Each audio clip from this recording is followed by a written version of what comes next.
Welcome to Cartoonist Kayfabe. My name's Ed Piskor. I'm Jim Rugg. And I'm Tom Scholey. Dark Knight Strikes Again is on the agenda today, boys. But first, what do you have for us, Jimmy? Patreon.com/Jim Rugg, where you can see a lot of my original art, how I make comics like Street Angel, and you can download my out-of-print zines and mini comics. I think I've got 10 or 12 of them up there, including this ballpoint pen notebook collection. I also have screen tones that you can download that are actually free, so you don't even have to join my Patreon to get hold of those. But lots of comics making information and things for you to check out, download, look at, and enjoy. Patreon.com/Jim Rugg. Tom. Jack Kirby, The Epic Life of the King of Comics. It's the story of Jack Kirby's life, from soup to nuts. Watch him get into gang fights as a kid. Watch him fight in World War II. Watch him create the Marvel Universe. It's all in here. I also did Fantastic Four Grand Design, kind of a companion piece to this, Jack Kirby's signature work. And you can follow me on Twitter at Tom Scholey and check out my Patreon at patreon.com. Just search my name. This is a genius book, by the way. I meant to say it in past recordings, but it feels like Scott McCloud doing Understanding Comics in comics format. Like, of course, the Jack Kirby biography in comics format. Drawn in pencil. In pencil, Kirby's tool. The only thing that would have been better is if it came out in single issues over the course of 10 years. Red Room comics are in the wild. I don't have my comps for issue 2 yet, but it came out yesterday. We had a great signing in town. Murder on the Dark Web for Fun and Profit is the name of the game in the Red Room universe. If you're out there in the wild, you're new to our channel, new to our show, new to my cartooning, every issue is completely self-contained. So if you see an issue of Red Room, scoop it up, man. We don't bury the lead about what it's about, man, so you know what you're getting yourself into. If you want to read the comics ahead of time, hit up my Patreon, patreon.com/Ed Piskor. $3 get you the archive over there. I'm into the 5th issue of serialization, so that hits, the Red Room comics hit the Patreon before they hit paper, but the comics, the actual physical comics, will come out every 4 weeks or so. You could pre-order those at the Fantagraphics website or at your local comic shop. There are going to be 4 issues, and then we're working on a book collection of this stuff.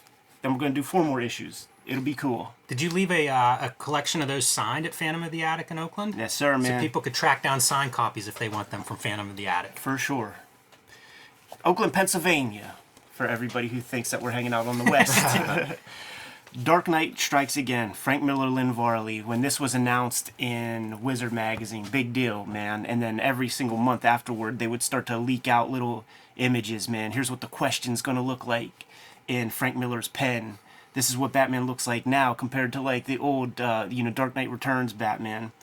Dark Knight Returns, a story of the 80s, for all that's worth, an era of Bernie Getz, Guardian Angels, gritty, post-Ed Koch New York. This is a story for the 2000s, man. The computer revolution, the vulgarity of banner ads in MIDI files on your HTML websites. The naked news. The naked news, right? Yeah. And he foretold things like influencers on this thing, man, like thoughts and freaking like Instagram. He talks about streaming. Girls. Yes. The way he handles terrorism, at least, this happens. This book ends 9/11. Yeah, issue 1 is pre-9/11. Issue 2 is pre-9/11. Issue 3 is post-9/11. It feels like a lot of the stuff that's in here, I was surprised. I haven't read this in 15 years or something. It seems more relevant now, probably, than it did the last time I read it. Yes. Yeah, there's a lot of stuff in there, man. Even with sort of the like progressive nature of like San Francisco culture. Like, he's making fun of it even then, man. Yeah, I think very relevant today. I think it probably reads better today than it did when it first came out. This thing was shocking upon release. I remember... Controversial. Yes, it was not well reviewed, well regarded. I think everybody wanted a Dark Knight Returns, another, and that is not what this book is. No. Can I read something? This is a quote. As his peers grow older, Frank Miller just gets younger. DK2 is drawn with the energy and confidence of a teenager who knows in his heart that he's better than Frank Miller, and he's ready to take the world by storm. This book is a startling, befuddling accomplishment. I love it. James Kachalka. Now, that's a blurb on the book. Weird. Is that like the most like backhanded compliment? Like that's what they're proudly. That's like the best they could do. And then the companion piece is Another quote, DK2 is a great book. Miller has done for comics what the Ramones et al. Did for music. This book looks like it was done by a guy with a pen and his girlfriend with an iMac. Tony Millionaire. So those are the two rave reviews of this book. Pretty good summaries, I think, of the style and the weird style that Miller is using in this, and Varley for that matter, doing like digital coloring after lots of collaborations with Miller on things like Dark Knight and 300, where she's doing beautiful watercolor paintings and bringing a painter's eye to the coloring. This is her getting a Mac and just doing seeing what she can do in Photoshop. Again, one of the polarizing elements of a book that's full of polarizing elements. That James Kachalka quote is perfect. It's thinking about the context of the guy who's the anti-craft argument dude. This is an evolution of Frank Miller's work where we've been watching him strip his art down more and more, probably from around the time of maybe Electra Lives Again. Then he establishes that new style with Sin City. And we were talking before we started up the camera, pretty sure like that last Sin City Hellenbach comes before this. And he's reducing his style down more and more as that series goes along. When I read this comic, not this past read for Kayfabe, but the one time previous, I remember making note of a few illustrations where it just seemed like there were like one or two lines too few for me to understand what I'm looking at. I didn't get that here, but it is reduced as much as possible. If he took any other lines out of some of these panels, you would have no idea what the heck you're looking at. Yeah, it's stripped to the bone. Yeah. And I'd say there was even with the reduction of detail, there was like a progression in his work, like even through like to Hellenbach. Hellenbach is beautifully drawn. It's kind of perfect, and you had like 300, which was like kind of like a new breakthrough for him, different styles and a different way of painting for Lynn Varley. So when this book came out, I assumed it would be a progression, like it would build on those, but just like to my eyes back then, it seemed like he took away too much, and that even like it has like the hallmarks of like a rush job, because even like the pictures that they would show in Wizard, they were beautiful, like these little teaser images, and he talked about how I'm trying out scratchboard, I'm trying out different materials. He had this like beautiful like black and white of like the Question, yeah, and then when the Question shows up in here, he doesn't look like that, he looks like shit. And then there's this like beautiful like Martian Manhunter with all this like interwoven fabric and stuff, and then when he shows up here, it's like a shitty version of that. And then Carrie Kelly, he had this like exquisite drawing of her with like tiger stripes that like define the form in the Wizard magazine, and then here it's like it's shit. There's a little bit of like a fuck you, I think, in this comic. Like he's like, I'm doing this for me. I'm doing this for my own reason, and almost maybe like a Kevin Eastman kind of situation where it's like you have this group of people, artists, comics artists who've been like kind of shit on forever, and so now it's like somebody's treating them kind of nice. Somebody's like, here's $1 million. Here's the figure I heard was $2 million. Here's $2 million. And it's like something happens, something short circuits where it's like, fuck you for giving me $2 million. I'm going to give you the biggest turd I'm capable of. And I'm not saying this work is a turd or whatever, but it's like, I feel like there's some sabotage, some deliberate self-sabotage going on in here. Like whether it's intentional or it's like maybe physical, maybe it's like your body or your psyche or something revolting against you or whatever, but there's that going on here. I definitely wonder, I was trying to like read this through a lens of the time period that it came out, not specifically in relation to Frank Miller's career, but like what is the zeitgeist of 2000, and are they trying to play around with that a little bit with this, because it was a very, like, you couldn't crack a website open without it screaming at you and spinning weird images. And it was an era where it's technical people who are able to put those websites together without much foresight in terms of art and design. So everything is garish. The color is a parody. It's not supposed to look good. It's a parody. I mean, it's the best I could come up with, man. I didn't buy this when it came out. I looked at it on the rack and put it back on the rack and bought it for $1 a couple years later, in some basement.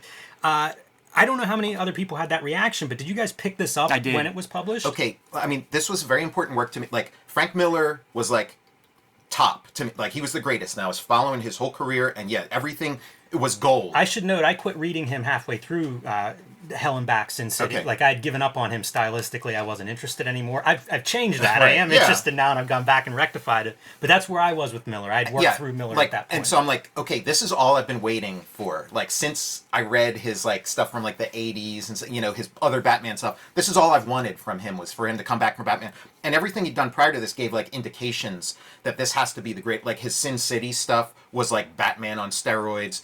The 300, this like the Kirby-ness was coming forward and stuff. So this was going to be great. Came into it with the highest of expectations, and then was like injured, like mortally injured by this. And it was also at a time like I was just kind of starting out as like a creator myself. So it's like, here's the top guy.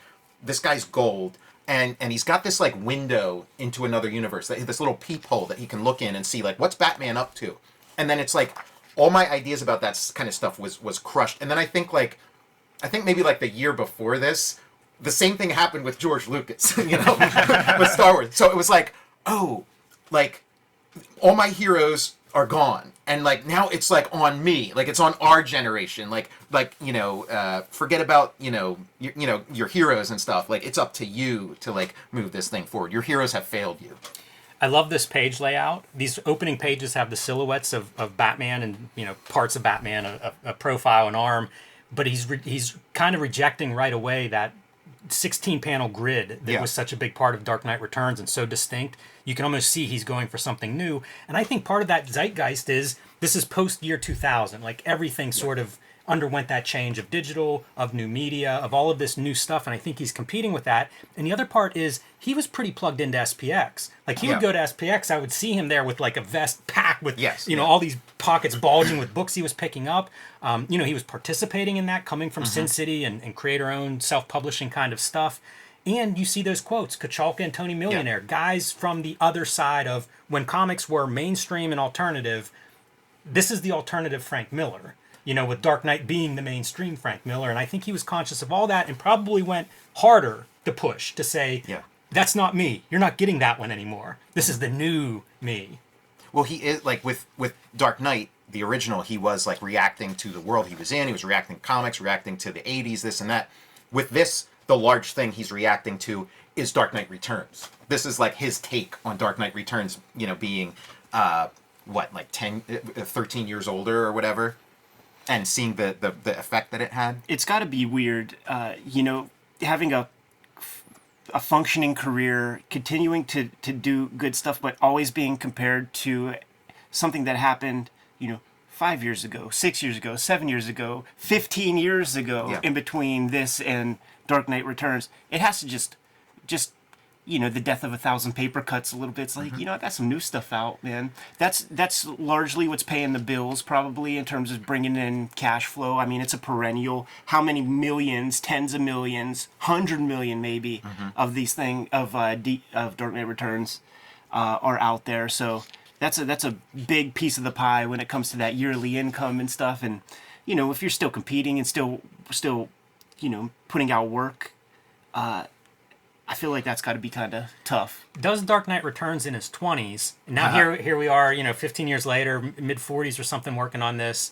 And midlife crisis may be happening on these pages as well. There's a lot that could be going into this. There's so much, like, comparing this to the original Dark Knight, it's like there's just so much rigor there.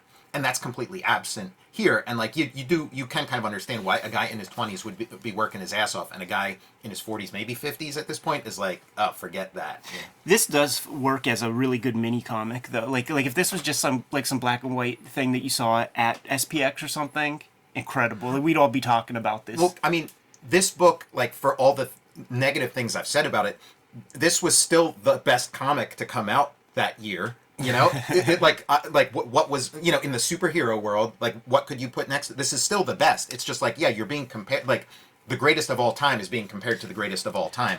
And, When I was reading it this time, I honestly felt like I detect some Shioli influence coming from this for Satan Soldier. Oh, completely, and yeah. stuff like this. Without this, there's no Satan Soldier. Like, and again, I'm talking all kinds of shit on this book because that's part of my journey. But I love this book, and I read it regularly. You know, like, so it's just one of those things that, like, it got under my skin. You know, for the good and the bad. And we should say a little bit about the story, right? Like, Yeah, why this not? This is more than Miller said, because that's probably the weakest element in here. Is just like the narrative, the nuts and bolts narrative. Like who gives a shit about the story? Really, like Frank Miller obviously doesn't. That's an interesting take. I was just going to say it's DC superhero universe, not Right. just Batman. Yeah, You it's know, his he's kinda JLA. expanded this right. Yeah, well said. And all these heroes have been suppressed or killed or imprisoned or, you know, exploited in some way that is no longer the superhero on the front of the newspaper saving the day. They've kind of gone underground and become just a commodity that corrupt governments and various players like Lex Luthor can exploit to their ends. Little stuff like this, where the Atom is doing his business, having adventures inside of a petri dish. It's fun. Up till that point, I'm like 100% on board. Like in 1999 or 2000, whatever it is, like I'm 100% on board up till this point. It's like I could tell you like what page where I'm like, you know. Yeah, let's get there. Well, it probably is this page, like when he's out of the petri dish. Because again, I was saying like the Carrie Kelly, just like the rendering on her costume. Like I was so excited to see that, and even like there's a sketch in here of it's one of those like wizard sketches of this like leopard print. This is the leopard print version. And like look how much cooler that is than what we see here, because it's like when you're dealing with minimal line, like he's doing minimalist line, and then when the colorist starts to take that line off of the black plate and mess around with it, now it's become like even more minimal. And those like leopard spots, once the colorist gets a hold of them, look really lame. Yeah, look how cool this. If This is what was in Wizard. Yeah, yeah, this was in amazing. Wizard. If the question looked like this in this comic, like it would be right next to Dark Knight Returns. It wouldn't be like That's a the cool bad Hawkman too, step. by the way. Yeah, exactly. None of this ends up in the comic. Again, like I was frothing at the mouth waiting for this comic, seeing all this stuff. Like this is going to be Miller's finest moment, you know? You can really see it in these sketches too, as some of the perspective and foreshortening that he's really bending and twisting these figures. Pretty interesting, kind of pushing that superhero almost to its nth degree in terms of stylistically how it's represented. That part about the minimal lines is interesting because this is what comics have become, where the colorist is now the superstar defining what we see first on the pages. This was an early version of that, where it's like Miller and Varley recognized digital coloring, this is the future, and also it can be very pronounced. Like it's not just the future, but it is the thing that you will see from outer space in terms of what comics, how they're defined visually, at least Marvel DC superhero stuff. And I think this was one of the front edges of that, of really like saying, colorist, here's space, do your thing. There's no other comic that looks like this. You know, that's like the highest compliment you could give this work. It's almost, you know, the next closest thing is like Paper Rad or something. Yes. I've seen in recent years some colorists bring some of these like an influence from this into their work and kind of, you know, do interesting things with it. But yeah, they carved out a little space for themselves. I love that way of working, by the way. It's like, here's a new tool, let me try everything I can come up with to get the most out of this. I mean, at this time, I was learning digital to like so. Also, some of the discomfort reading this at the time was my own sort of personal discomfort of like, ooh, she's making all the rookie mistakes. She found that tool that everybody falls in love. Like she's embossing everything, you know, like all these like rookie and lens flare. Oh no, like these things were very. You know, painful when you yourself are going through that same journey. You see it with the same people, like, you know, of even the previous generation, the Neil Adams comics, the Howard Chaykin comics. When that color gets applied, they are using every color in the crayon box sometimes, and all kinds of like those built-in textures and things. And you know, it's very kind of apparent when you see those things like that. It's somebody from that other generation, because something about like the younger kids who kind of like always grew up with that stuff, they just have more restraint, or they've seen enough already. They've seen the previous mistakes. You know, who knows what the heck the difference is, but it's definitely glaring. And I do think a part of it is coming from the people who were hamstrung and bound by 64 colors for a large chunk of their career. So they're just like, get me out of that box, man. They go from that like 12 color Crayola crayon box to that big one that nobody needs. but like with the caddy, Exactly. with the built-in caddy. Yeah, the kids of divorce. You know what I'm talking about. But like Your daddy loves you. Lynn Varley was like never restricted to that. She was like early, like with Dark Knight Returns, coming in with this skill set, this like painter's skill set, and just painting it like however she painted it, and then it's up to the production department to figure out how to make it work. And then and she's developed all kinds of skills. Like she can sling that brush better than anybody. This is so fun of throwing the atom into her mouth to do this escape. And there will be a few of these moments, bits of humor throughout this book that I enjoyed on the reread. She goes from having this like 10,000 hour experience, like the finest in the business, to I'm just learning this stuff and I'm gonna put it all out there. Like that is bold. That is really brave. It's something that that colorists really, if you're not Lynn Varley, you don't get that option to learn on the page. I think in terms of penciling, inking, stuff like that, there is a threshold you have to hit to be publishable, but you're still learning on the page. But there's a baseline that you start with. This is Lynn Varley, one of the greatest colorists in the business, man. So her baseline has been well established. And when you sell this thing, and we know how the game is played, man, you have your previews, you have your distributor catalogs, and you see the name Frank Miller, Lynn Varley, and Batman on the thing. Like, you need her name to continue to help sell the thing, regardless of what's being turned in. Like, this lets you know that the content is almost meaningless, man, to the stunt casting and salesmanship in the short term. You get burned enough times as a reader, you're going to maybe start playing more video games or something like that. But the editors who are journeymen just coming through that need that job security to keep their health insurance and stuff, they're going to let these flyers happen. And by the way, Bob Schreck on editing here, longtime Frank Miller editing partner. I can't imagine, Lynn Varley shows up with these pages or turns them in. You imagine Miller's already vetted them. You're not going to get too much to really do as an editor in terms of hey, Lynn, reel this in a little bit. I don't think so. This spread is a great example, too, where you see her doing everything. I don't know what this is, some sort of solar effect on the background for the sky. You see dots here being applied. This is a pretty good example of, check out all these crayons that I now have. Yeah, man. When I was at the Kubert School when this was being produced, and a few of the teachers there, a few of my instructors would travel into the offices to turn in their pages and things. And the way that they would say it to us is we had to sign non-disclosure agreements to look at the pages because they were so god-awful and bad. I don't know that was necessarily the case. It's like if you're getting $2 million for some artwork, maybe you want to keep a little lock on it and not have people talk about it and leak things out. But it was in the air that when this thing comes out, you know what, man? I'm trying to figure out. It's not going to be that sexy. I guess Peggy Burns would have been long gone, but DC kind of pioneered PR in comics and publicity. Yeah. And I think she wrote PR releases for the original Dark Knight when she was there. Now the publisher Drawn and Quarterly, like a really strong history in comics. But DC would have been on the board for that, as in terms of we control this. We're going to release the publicity. We're going to release the images we want when we're ready to do so. I think DC was ahead of the game in that regard. Yeah.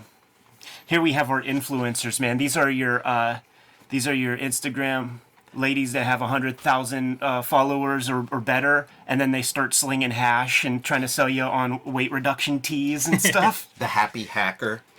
By the way, I liked all the Hooker. Carrie Kelly, that first sequence with Carrie Kelly, enjoyed that a lot. I liked how she looked, and I liked that whole sequence of her just bouncing around and flying all over the place. But what's starting to shape up here is the Batman army that comes out of Dark Knight Returns.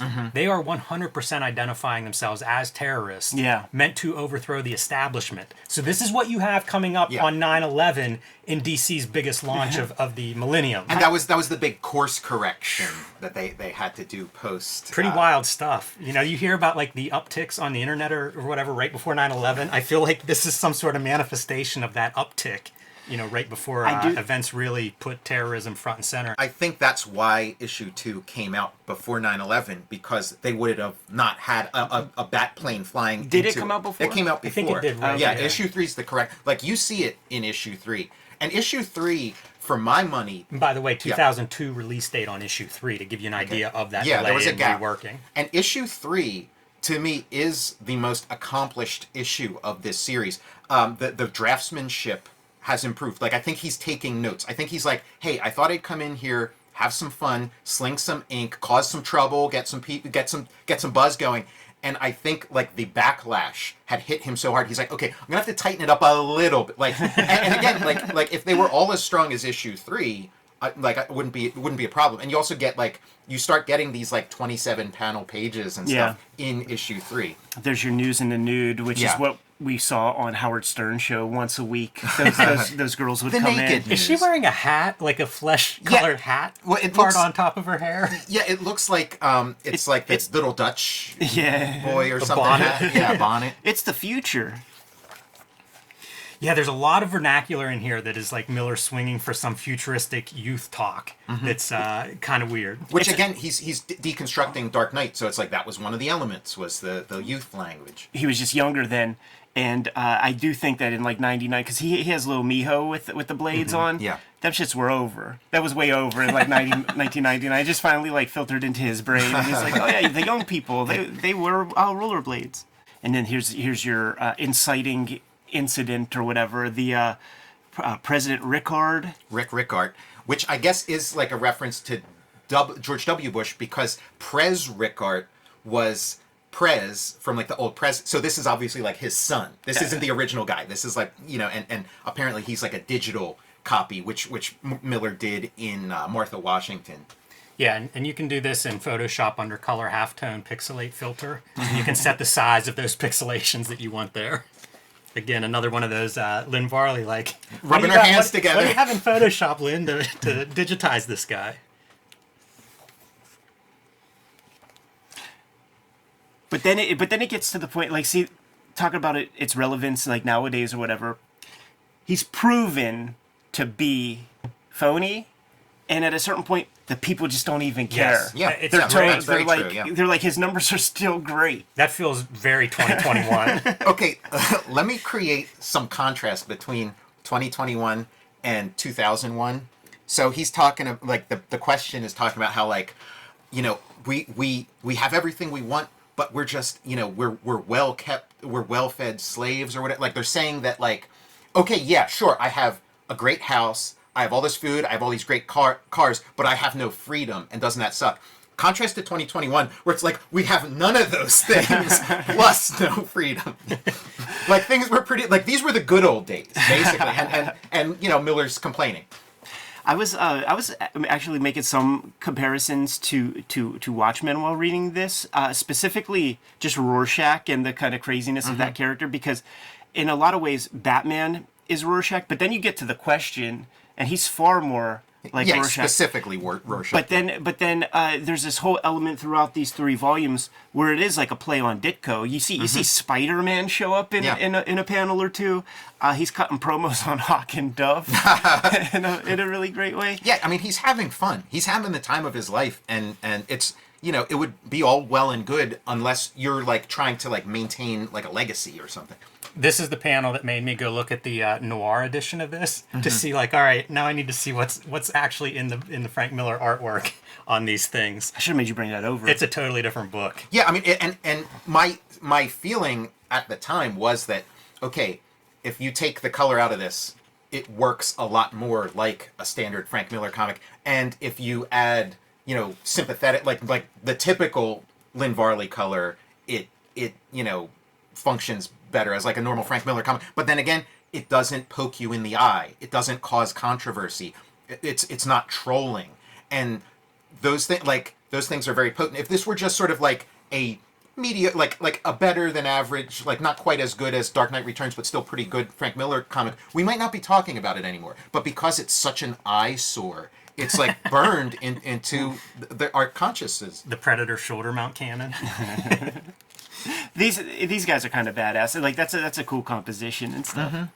They look much more bat-like than the typical Batman. I don't Yeah. know what their Yeah. ear things are, but it feels more bat-like to Closer me. to Man-Bat, the new Adams version. In story terms, like when you get to the end of the original Dark Knight, he's stripped away all the bat trappings, and now it's just this raw thing.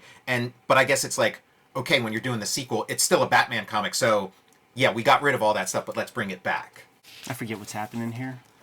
Yeah, they're busting out the Flash. Ah, there you go. Flash, who's generating the electricity for half of America. And the Flash, like his costume design, pretty like that's some '90s stuff. He's like, I don't know, Olympic runner, tracksuit or whatever. It's so funny. You get to see like soles of shoes. You get to see emphasis Yeah. on these details. It reminds me of John Byrne doing Next Men and him having the fast guy who would have the big quads. It was a real emphasis on, hey, if this was real, this is what would happen. This is like where it's like, oh, I know that tool, and it's like you got to resist the temptation to use that tool. Don't use swirl. Yeah, resist the temptation. Again, like if this were just like a white, like when Miller has these explosions and then it's all just white. I mean, it's so effective, A lot of DeLuca effects running through here too. We haven't Yeah. commented on, but part of that superhero language, like these characters are bouncing around. There's a lot of energy on these pages, which I appreciate. Yeah, love that aspect of it. Yeah. He made a lot of money on that page. Imagine you owned a Frank Miller page and it was that page. It's historically Imagine you important. spent $10,000 on that page and then showed your wife. I've seen some buyer's remorse at some of those auctions that I've been to, man. I've seen it. I've been in the elevator with Yes. a guy that looked very demoralized. Yeah, he was going to have a tough one when he got home. Yes. Here's our Barry Allen Flash, who's on his hamster wheel. He looks so, like, look at those eyes, boy. He's been running. This was one nonstop. of the things I remembered from when this first came out was like the way Flash was depicted and also the way he was being abused and used. Pretty cool concept for Flash, I think, given this world that Miller's crafting. Here goes his Olympic outfit. Yeah, the Olympic outfit. It's a statement. I mean, I just like this, like I was on board for, but this, it's like I get it. Like you're trying to, You're making your own thing. make some waves or whatever. But it's like, man, that you're never seeing that outfit again. Yeah, imagine if that were the monthly Flash costume. Boy, people Yeah. would be up in arms. A lot of upper thigh.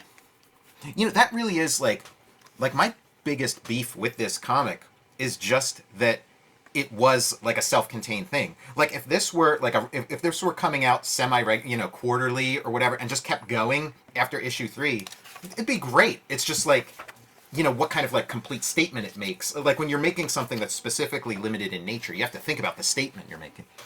Another one of those media commentary, feels like we live in this world now where you do get to see the puppets, the special effects, the news broadcaster that you want. If you're into sci-fi, maybe we get the alien lizard news broadcaster. And Yeah, this is the coast to coast people. This is like Web 1.0 or whatever. This is like before the tech crash. This is before social media. Oh, totally. But Yeah, I mean, totally. we had a whole, like a whole, ecosystem of like a whole internet tech ecosystem that wasn't too different from what's now. Just like a more cruder version, but it had all the same kind of like the same carnival barker Yeah. aspect to it. Miller, I think of his work as misanthropic. And Yes.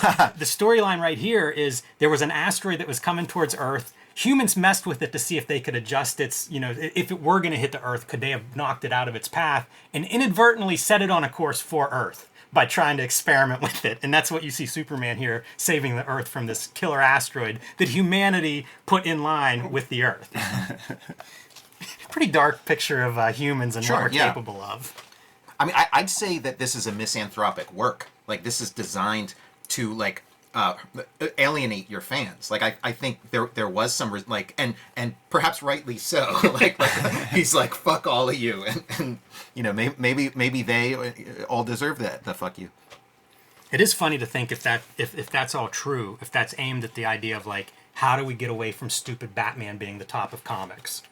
And Because also, how frustrating are you if you're Frank Miller, you've fought for creator rights, you get to do Sin City, and yet when it comes to a big paycheck, it's still the stupid Batman corporate handout that you're getting if you really want to sell books. well, and for him specifically, like that was the theory that was out there was like he was just personally sick of people asking him, when are you going to do another Batman comic again? So this was his his way of saying, don't ever ask me that question again. This is the bullshit you're going to get if you keep asking me for a Batman comic. Any reactions to the digital lettering? It's not, it's Todd Klein, but it's the most consistent part of, it's the most kind of Normal. professional. Normal. Just like, honestly, just like Dark Knight Returns, John Costanza just doing kind of like the lettering job you're supposed to do. But it's not Todd Klein breaking his back doing some Neil Gaiman stuff. Like, he's not doing his Sandman shit here. That's a great Batmobile. It'd be nice to ask him, like, Todd, what you think of these pages, man? I'd be curious. I think that Lynn Varley's far out digital coloring helps bridge between Miller's, like, unusual drawing style with the lettering that's very controlled and tight. It's a new brew that we're saying. Like, this is a different note and we haven't seen. It's a hard since thing even to from balance. Miller. Getting all those elements to work right. Look at the city buildings, man. Like, there's very few backgrounds in this whole work. That's Merritt Michael's influence, I think. Yeah. I was gonna say Robert Napton. Well, I mean, Miller, like, throughout, like in Daredevil, the Twin Towers were like a big element, and I think it is like, if you're a minimalist, the least amount of work you need to do to establish the background would be that. Yes. I like just a little bit of Jim Gordon sprinkled throughout this book. Not a major character in any way, but enough to say that the Eagles are coming home to roost. That's something not the chickens. That's in this collection that was produced later. They have a text story, which, I mean, has got to be written by Frank Miller. This is like, it's his style through and through, and it's an article written by Vicky Vale about the funeral that we see at the end of Dark Knight, and how Jim Gordon, like, flipped out and, like, just screamed in everybody's faces. That's a nice piece. I'm surprised that's not in these initial pages, if it's something they figured out after this was released and thought, that might help with the collection. Yeah. Get a nice lead in to what people are going to see after that. We have a dispatching of Superman once yet again, man. Yeah, and playing the hits. It's like, okay, this is like however many years later, like in real time, like we've experienced a lot of years since then. But then if you're reading if you're reading Dark Knight 1 and then Dark Knight Strikes Again back to back, you're like, hey, didn't I just see this like 50 pages ago? Man. Superman is such a it's such a weak depiction of Superman throughout this story too. Yeah. Like, Barry Allen shows up, and this is a guy Superman's spent most of his life working with, and he wasn't aware that he was being held prisoner and a human hamster and all this stuff, and Superman never made an attempt to help these guys out. And he's got his deal with the devil that he's made. Yeah, there's the whole part where he's talking about, like, for the greater good. Like, I'm sitting back, I'm idle, like, I'm planning, I'm strategizing, we're in negotiations, and, you just killed 10 million people with your actions, blah, blah, blah. Here go our influencers again. Yeah, you could, like if you were around back then, you could name, like, all the, like, there's Don Imus, and, Did DC have any, did you have to hard sell DC on that image? Are they cool with that? It's only if you're Frank Miller. Everybody else has a different set of rules, but only if you're Frank Miller. Poor Bob Schreck has to walk into editorial and be like, here's page 1, book 2. I gotta say, like, Bob Schreck has a stellar record. Like, every interesting book that came out of DC, like, he's the editor on it. It was this, All-Star Superman, like, Yeah, now our influencers have taken their spin into the superhero realm, into the cosplay realm. Yeah. And that manifested in real life. That for some drawing. Yeah. George Stephanopoulos. This is wild stuff. Like, him drawing all the humans on camera talking. Wow. Like, talk about cartoonists going wild. Yes. And, our plane flying into the building gimmick. Gonna go say what's up to Lex. See this motif a couple of times, man. The teeth. The teeth. In World's Funnest, where Miller drew it, and then Evan Dorkin wrote it, he, like, really, like, goofs on that, and, like, there's just a million teeth, like, going, like, one mouth and, like, 10,000 teeth spewing out, and that predates this too. So it's like he's taken maybe some of the parody stuff into the real stuff. It's funny to think what kind of influence that has on Miller. Whenever he does a project like that and sees the parody, how people might parody him, and then it becomes like his norm. Yeah. This Lex Luthor, man, with those hands, he's crazy looking. Yeah, it's like the Kingpin. Yeah. Or like that Agamemnon dude from Dame to Kill For. And you also, like, he was so in awe of Bill Watterson. And he wanted to work in that direction. So that's like a very, like, when Calvin and Hobbes, when there'd be superheroes, that's kind of what they'd look like. One of those bits we all wanted to see, man. Elongated Man and Plastic Man in action together. Mm-hmm. Well, because he couldn't get Reed Richards. Yeah. Look at that janked up Superman. Oh yeah, talk about parody. Once these guys start fucking, once we have our the Earth moved, and just, once again, it made me think of like Watchmen, right? Like the Night Owl, Silk Spectre. They're in the owl ship. They consummate the relationship, and then there's that little jet of fire. So why have something once when you could have it like, say, 5-10 times, man? So we have these splashes of the bang session, but now we're coming back down to earth. So you got to have your tidal waves of cum, volcanic eruptions. Yeah, isn't there like a train going into a tunnel? Some nuke stuff, whatever this is. Yeah, again, that kind of stuff would probably be more readable without all the craziness going in the color layer. It's just a bizarre mashup of every comics thing you can imagine. I was trying to figure out Lois Lane Superman stuff throughout this. Through this? Yeah, because he has a child with Wonder Woman who's a teenager, which would have put them, I don't know, at age 40 or something. I'm trying to do very loose math with Dark Knight Returns and all these different things. This is 3 years after Dark Knight Returns, so... Does Lois Lane just get chucked to the wayside? Yeah, when Wonder Woman shows up and says, "I'm ready, Clark," it's like, all right, Lois, I guess I gotta go. That's Miller's take, is like, forget about these like normal girls. He wants a warrior woman, and it's also said in the text that like humans just like a human being just wouldn't physically be able to get it on with them, and he needed like another superhero. So that would have been the end of his it would have been like Superman 2, where it's like you can either get rid of your powers or stay Superman, but you can't be with me and be Superman. So then he's like, okay, I guess I'm gonna hook up with Wonder Woman instead. So he abides by Brody Bruce's comments and Kevin Smith's Mallrats about Superman fornication. And Brainiac, the other big bad guy that's involved here with Lex Luthor and ruling this world. Yeah, I'd love to see even more of like Frank Miller's, DC universe. Like that's kind of cool, seeing his takes on all these characters, and to just keep seeing it unfold would be such cool. Such spare lines, such thick, kinetic inking, and he draws on really big paper. Mm-hmm. Like you could draw this on typing paper. Sure, yeah. But he draws it like, twice up. It's like Jackson Pollock or something. Yeah, He's yeah. like flinging his arms around. As Brendan McCarthy said, wrist action. Mm-hmm. A lot of wrist action happening. And yeah, he's in a silly putty container. Plastic Man. And he's like, Plastic Man comes out. Plastic Man's the original. Jack Cole, he's so great, he's so wild. And then Ralph Dibny is like so boring in comparison. And I think there is like a Mr. Fantastic comparison. That it would have been Mr. Fantastic in that role had Miller had access to that character. When you read Detective Comics, right, like back in the day, you get your prime Batman story, and then you get your elongated man story, and it's just a ginger dude in a purple outfit, and it's so whack, man. Mm-hmm. Like, it is the most boring stuff. I love that foot. Like, I love his, like, robot designs in here. These, like, really scaled down. I liked Oliver Queen's cyborg arm. Yeah. It's, like, just a very simple shapes, but it reads as what it is. He killed the Guardian with popsicle sticks, fudge sickles. Yeah, and if this guy is, like, sort of a big deal in the last issue, but there's really no build. You get this moment, maybe one other moment.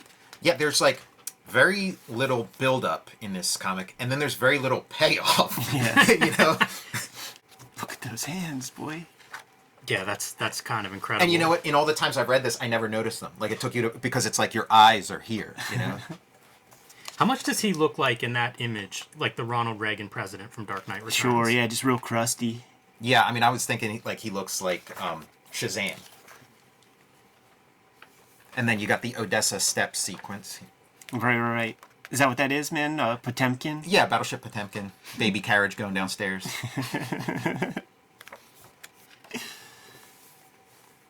Yeah, here's the Ditko commentary. You got the Creeper and Spider-Man.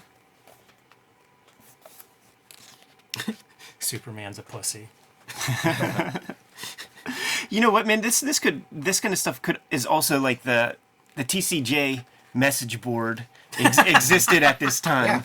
And that would be comments on there. I mean, I still remember checking out the board around 9/11 and the stuff that people were worried about and talking about in the midst of all of that. I can't imagine what they were writing about this comic back then. This would probably be like 600 comments of just basically two dudes screaming at each other. So this was like the Martian Manhunter that was teased in Wizard magazine. And it's like, I'm down for that. Look at that. Look at all that cool stuff going on. Yeah, that's awesome. And, You know what this is, man? This is the pitch stuff. This is like, we haven't figured out your rate yet. We haven't figured out, so like, here, let me present you some things. I'll bring some things in, do some Mad Men mock-ups and stuff. Like, let me bring you guys some stuff in, and then we'll work on it. Yeah, it is bait and Miller's switch. doing the whole DC superhero universe. This is going to be huge. The whole DC superhero universe as in the Sin City style. Yes, that's what we were that was how they promised. were selling That's what I it. thought it was going to. With Absolutely. like a little bit of like a superhero flourish. A little bit of Kirby, a little bit of Gil Kane, but yeah, Sin City. Yeah. And that's primo Sin City looking artwork. You know, it's interesting that you say, like, okay, let's establish the rate, because then it's like, what would they have had to pay him to get this? You know? Like, $2 million, that's not doing it. More of those squared off, simple hands. By the way, almost Darwin Cook-like hands. I was thinking about the animated series is out and doing that sort of treatment. Yeah, and I mean, Kirby invented the square finger, I never even thought about Love the that animated part. series having some influence on this, but I bet it did. Like, everybody would talk about how great that Batman was. Like, that was the best Batman. Yeah, so let's and do a certainly simplified Batman. Post Dark Knight Returns, that would have been the big Batman, post movie. Yeah, Miller had to respond to it in some way. The thing is, like, Miller was already simple enough. Like, simplify is something you tell everybody else. Miller needs to just kind of noodle a little bit. Do a little bit of noodling. But, like, no noodling Miller, When he introduces, is her name Lara? Lana? Lara, yeah. Lara, it gets into Alan Moore Miracle Man territory to me. Like, just, above Love these colors. humanity. We're getting into the stuff that it makes me think of Satan Soldier. Yeah, Oh, yeah, no, you could do a direct line from this to see. Like this. Yeah. Yes, totally, totally. yeah. Like, that's Satan Soldier imagery. That's a great panel. Yeah.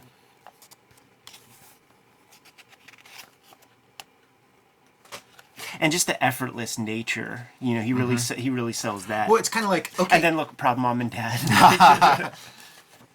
Yeah, the comic gets better as it goes on. Like, he kind of... It starts strong and then fizzles, and then he starts to regroup a little bit. By the way, like his Hawkman Thanagarians, man, this is what the angels look like in Preacher comics. I still don't know what this is. I was staring at that. I don't know what I'm looking at. Right. Yeah, good call. But again, the original Dark Knight had some panels, especially page one, where it's like, I don't know what I'm looking at. True. Yeah, you gotta watch the cartoon to to know what the heck you're looking at. But yeah, these eye lasers, just great. Superman doing the Sam Malone. I was thinking of Jim Steranko at comic conventions. Too, yes. Get that leg up as high as you can. Man, and then like anytime it's all these little panels of characters, it's just him going bananas on cartoons. Yeah. Yeah, like testing out his chops, like, and maybe doing some photo reference for some of the, like, real life people. Yeah, like your Ted Koppel.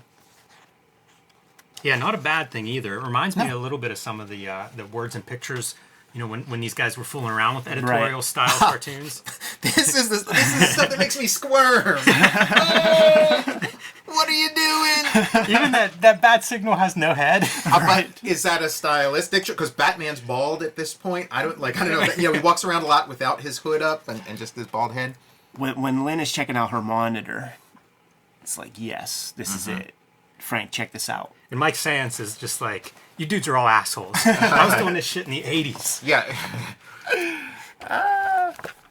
So like this is volume 3. It's after 9/11, and also so he's gotten reaction to the book. He's gotten a ton of notes. It's not getting greeted the way he was hoping. Even though he was trying to push buttons, it's not. It's really not getting the result, and so he kind of.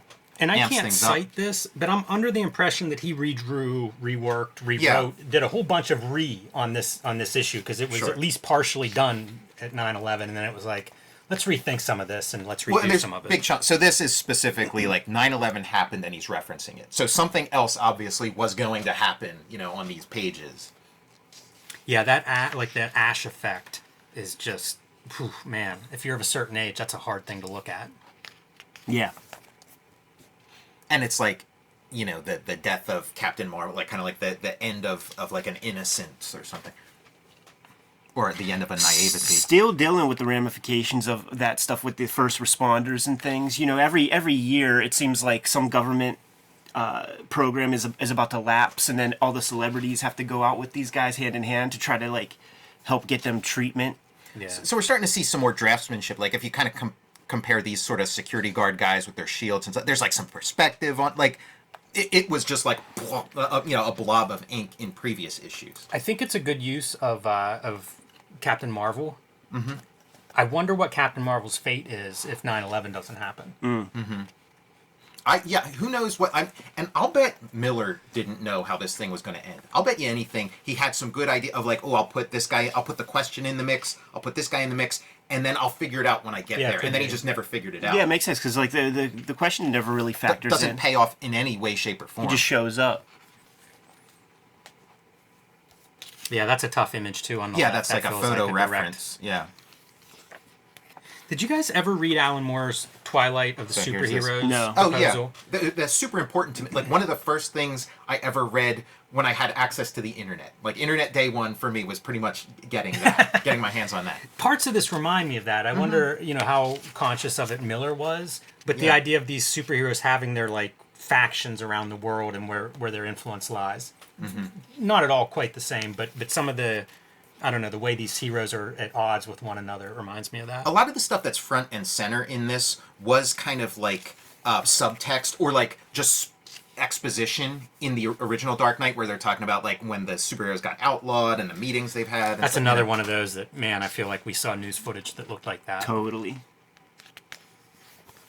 And in a way, this comic, even before 9/11, it's like, what if you combined superhero comics with editorial comics? So like he is like riffing on what's going on right now in a way. I was thinking of this as like at the time, contemporarily speaking, I was thinking about it as like those crazy like golden age propaganda comics, anti-Japan, anti-Nazi comics. This was like a modern day version in a way. Like he was trying to pull from that old stuff and do a 2000. And right around switches, because in the beginning what he's against is like the corrupt government, and then like you have to switch 2/3 of the way through. Right. He specifically stated that too, like, and obviously those ideas must have been forming as he was working on this. Was that Holy Terror Batman? He was like, I'm gonna do a Captain America punching Hitler for the War on Terror era or whatever, and that was what that was going to be. So and that kind of spun straight out of this, and DC was like, no, thank you.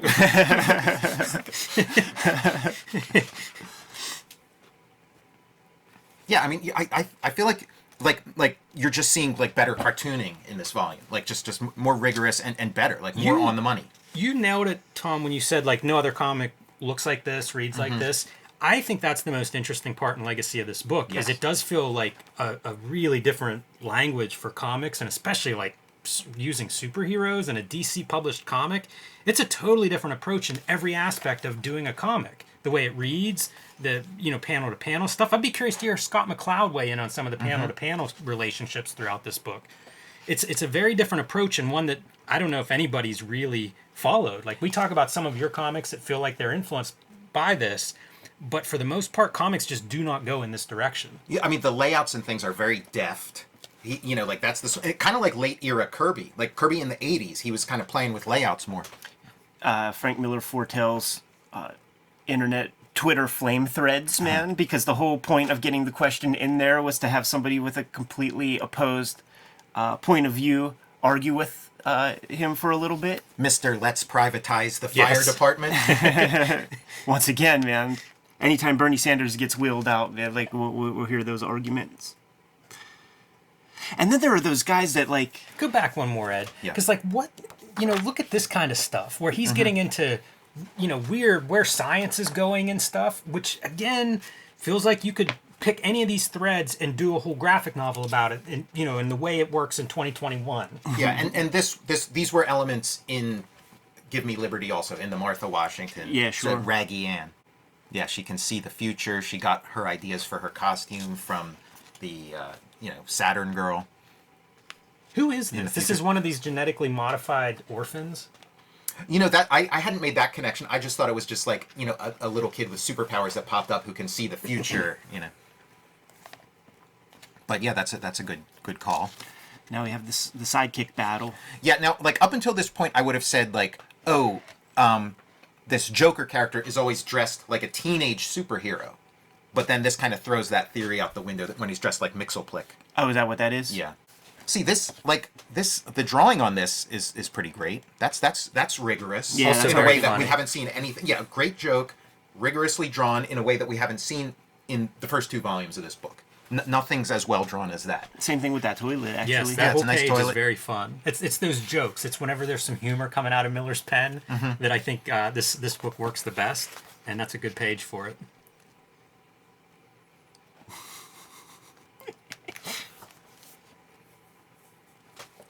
Yeah, this is interesting. And again, I'd like to see that black and white version to see like how much of the Bottle City he drew.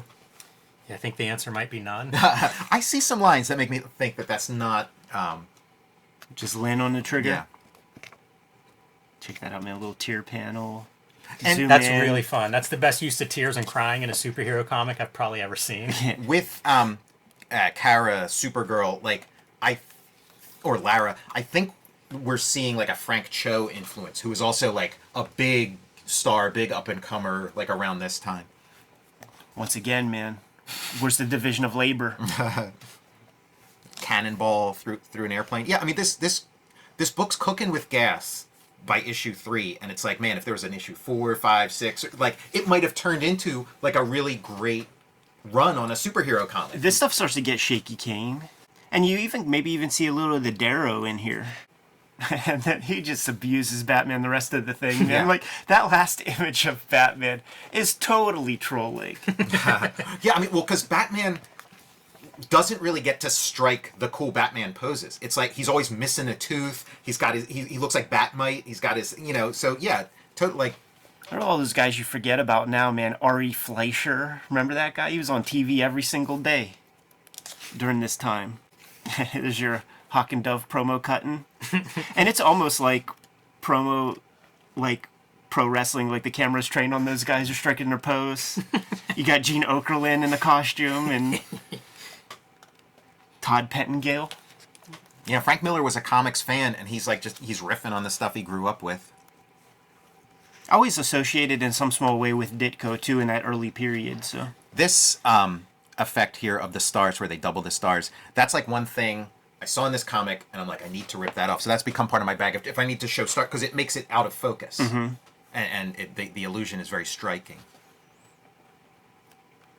Still got your Frank Millerisms in here, man. I'm not going to kill you, but I'm here to watch you die. Now, this is a place where it's like pretty appropriate in a way to have like all this weird stuff. You got Green Lantern coming onto the scene. You could get away with this kind of stuff. Mm-hmm. Yeah, I think it does work well. Again, I would like to see this either white or just like a green color hold, because it looks like it could be very interesting that way too. Yeah, you think about the Kirby days when you had to convey energy, powers, cosmic stuff in black and white line, and now they have computer to handle this. I've got a gun. It's ridiculous. And Miller's such a master of negative space and a pioneer of negative space in comics. So it would be nice to see it actually play as negative space and not as like every inch filled. Yeah, it's well balanced. I like the stuff that he's doing too with like Statue of Liberty, and then we go to pyramids.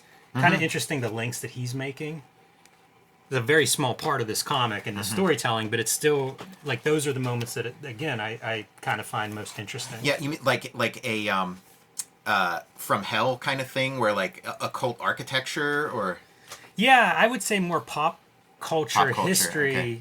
you know, American Western sensibility point of view. Like, I don't know if I would go as far as the occult architecture you see in some of Alan Moore's work, but it does feel like you're getting a version of that. Like, it's Miller almost subconsciously linking these things together. Speaking of Alan Moore's work, you can't help but think of like some of those sequences where the Spectre gets super giant. yeah, When how lantern- Jordan's basically become the Spectre. Exactly. Yeah. Barry Allen with his like readers on. What? Man, and Batman's just butchered in that drawing. I mean, just impotent, flaccid bat horns, drinking a tea with those big thumbs. What? Really? Well, it's like Miller's such a fan of the Spirit and Eisner, and the Spirit's superpower was the ability to take a beating, the ability to get his head bashed against all kinds of stuff and keep going. See, this sequence, like, I'm 100% on board for like every moment of this kind of stuff. So how do you do this, Jim? You take in an image of a circuit board and then do a Gaussian blur. There is like There's an a actual zoom. tool, the zoom tool, where it'll do like exactly. It's that. almost like a linear or perspective blur. You can set where the center point is. You can set the distance it blurs. You know what the art in this work reminds me of the U2's Zooropa album. Like it's like the same general of like somebody just got this software and they're playing around and it's the same visual language. So much of that 1990s design was this, man. That's very true. The cover of so many magazines, the layout of those magazines, man. It was technicians, you know, with maybe a little bit of interest in art and stuff, but they were steeped far more in the complexity of the tools than any standard graphic design sense or anything. Yeah, I love that era. It was like all the magazines were the first place you saw desktop publishing, where it was like, here's your computer, art director, do the next issue on this. And so you got everybody just experimenting. Darker blues than this on black in articles and shit like that. Like, what the fuck? So Miller's running out of pages, and he still has some story to tell. And I love this tech. Like he's amping up his Dark Knight grid. He's adding more, and it's giving a sense of urgency to the narrative. And we got to have the big payoff, man. It's been Dick Grayson, who isn't even menacing throughout the whole comic. He just, killed the Guardian, did one or two other little bits. But here's your big payoff, man. Yeah, and I'm kind of curious, like, because there's so little to this text is so slight.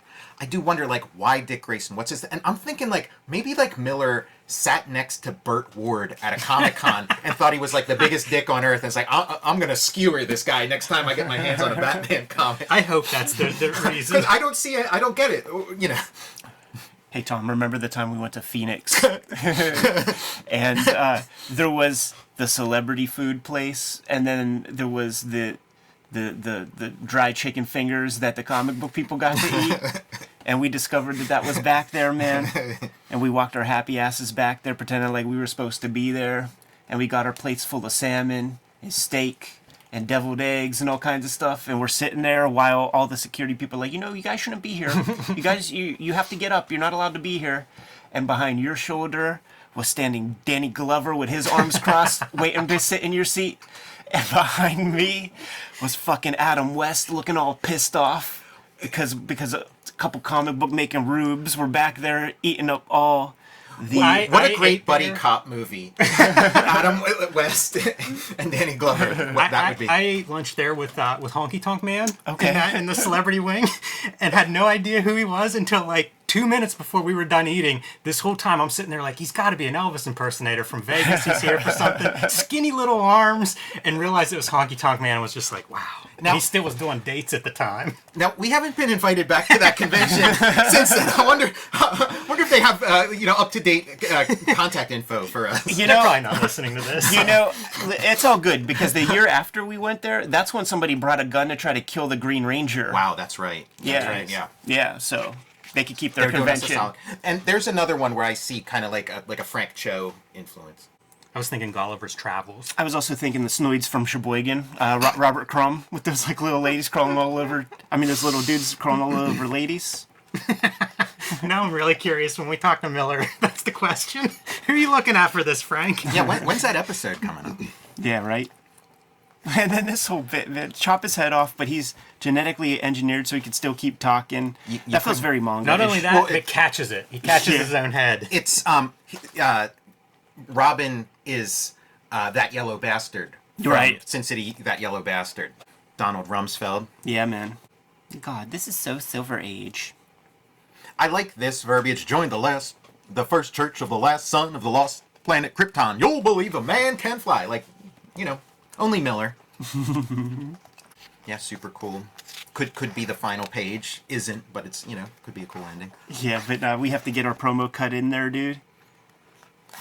Sloughing off all the fanboy stuff, talking shit on fanboyism and comic collecting here. And then here's the Batman we're going to leave you with at the very end. That uplighting, with that putrid green. It's Batmite. He turned into Batmite. And the drawing's great. Like that's like Mort Drucker. He spent some time on that piece, man. And then this is like where in our Dark Knight Returns episode, we're kind of talking about the relationship between Batman and Carrie Kelly, and it's to me this is where it becomes explicit. It's like, I love you. You're, like I think, it's like, oh, all that stuff people were saying was like, oh, maybe they're a couple, maybe they're not. Miller's like, yeah, they are. Deal with it. Fuck you. Yeah, Batman and Robin are fucking. Okay. See ya. See ya whenever All-Star Batman and Robin comes out. Yeah, right. There it is, boys. Wow. A lot of people have been asking for it. A lot of people are saying there needs to be a little reassessment of DK2. Spent an hour talking about it. Wow. It's a hard book to assess. Yeah. It's a strange showcase of a cartoonist kind of at the top of the mountain, able to do whatever he wants, and maybe in the process of losing his mind. Like, yeah, I mean, can I say, like, prior to this, Miller was still the king. After this, he was no longer the king. So it's like, you could be the greatest and have all the fun you want to have, but just keep that in mind. If you want to stay the king, don't fuck off. The rule at Kubert School, the mandate, the maxim that Joe Kubert beats into your head, man, is you are only as good as your last comic. Like, we heard that every day, man. You're only as good as your last comic. You're only as good as your last job. And god damn it, man, if you don't see it online, the fickle nature of the comic fan, man, like, the second they feel slighted by something, it's over. Like, you look at, like, the Beatles, but by, the end of the 60s, they didn't want to be Beatles anymore. And I wouldn't be surprised if Frank Miller didn't want to be Frank Miller anymore. There's a lot to unpack with this, too, just in terms... Sick of talking about Batman. just in terms of the effect that success has on people. You hear it often, and you could cite examples. The George Lucas thing is a good example. Watch any of the extra footage on those prequel DVDs, and you hear all his producers and everybody sucking his balls. He doesn't have, like, he's not, like, Spielberg ain't there to pull his coat and say, dude, maybe you're going a little too far. He's not even listening to that, man. He's surrounded by yes men, and you hear it a lot with comedians when they have a lot of name equity and they're trying out new stuff. Like, they're not sure if what they're saying is funny. They have to, like, call up Jerry Seinfeld to sit in and give a real assessment because the name equity is buying them too much laughter because, they are the guy and people are there to see them. This is kind of an example of that. I mean, it's perhaps hubris or something that takes the creative to a certain place where they just can't self-assess, man. That built-in editor you know, might get on the fritz or something. In a way, it feels inevitable, though. You know, like, it's like, oh, what if Miller had sort of sidestepped this in some way and, like, preserved his, you know, legacy or his body of work or whatever? But it's like, maybe this is how things have to end. Do you think it's an unintentional thing that this work turns out the way it does, and it's not something like him just saying, I reject these superheroes, and if you're going to pay me $2 million, I can't say no to that, Yeah. but I'm going to pen a letter that'll make it very clear that this is garbage. Yeah, I mean, I do think that so much of it is intentional, but It feels like a lot of anger on these pages. he kept pushing like things even further when it was his own work. Like there is that Holy Terror or whatever that one comic is called, and his work since, the stuff that you see since, it's still going in this very crude direction, you know? Yeah, and like, I think it's interesting because Miller can be sort of like, hey, I'm commenting on Batman, I'm commenting on fans and whatever, but you're still throwing your lot in with it. You're still doing a Batman thing. So like, the more you shit on Batman in this Batman, you're kind of shitting, you know, on it. You're like, I kind of felt in a similar way working on like Transformers and stuff. Like, I can look at Transformers from the outside and goof on it and stuff, but it's like, wait, now I'm part of Transformers, so, you know, be careful, you know. I think that fits into the neurology of the cartoonist, a lot of self-flagellation. Sure, yeah. In the Yeah, medium. cutting yourself, you know, out from under. And I mentioned at the beginning that I think this is a more interesting read now than it was when it came out, and it's sort of more relevant. It's Miller trolling. Like, Yeah. if you look Trolling, at big it through time, that big language, it makes perfect sense in today's world. I don't know that he's looking ahead when he's doing this and thinking like, okay, we're at this stage where this is how we communicate now, or not. Although he might have been, if he's consuming media. at this point, we had Jerry Springer, we had all that, like, you know, this. Forums were out, man. Yeah. Like online forums were out, and the people who were using computers were definitely that misanthropic lot. A lot of the stuff we're going through now is just like replaying stuff that we saw when we were kids, or saw when we were like young adults, teenager. You know, like there isn't a whole. There are new elements, but there's not a whole lot new. The underpinnings of it are pretty classic. Interesting comic, but I think a lot of that interest comes from like the context of it as much as from what is on the actual pages. It is interesting, and it's not designed for.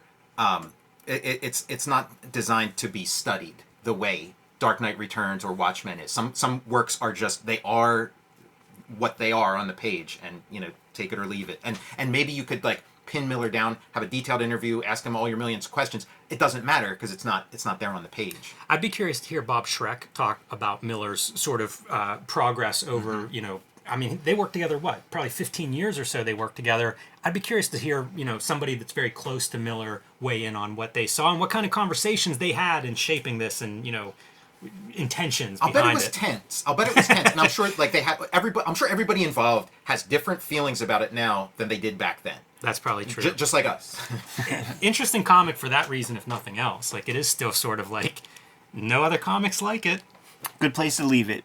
Kayfabers, like, follow, subscribe to the YouTube channel. Hit the bell. Will notify you when new vids are available. Jimmy, what's out there? Join me on patreon.com/JimRugg, where you can download my out-of-print, hard-to-find mini comics and zines. You can see a lot of my original art, how I make comics like Street Angel, and a whole lot more. Patreon.com/JimRugg. Tom, let me have it.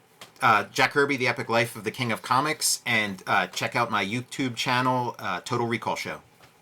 Red Room Comics are out in the wild. 2 issues on the stands as we speak. New issues coming out every 4 weeks. Pre-order them or order them through your local comic shop or the Fantagraphics website. You could read the comics ahead of time on Patreon. Patreon.com/EdPiskor. $3 for the archive there. Everything hits the digital space before it hits paper. And working on the 5th issue right now. Subscribe to the Cartoonist Kayfabe e-newsletter at the links below this video. You can also find Cartoonist Kayfabe t-shirts and merchandise at the links below this video. A lot to decompress from with this video. Jimmy, give him one last set of marching orders, man. We're going to be on our way. Read more comics.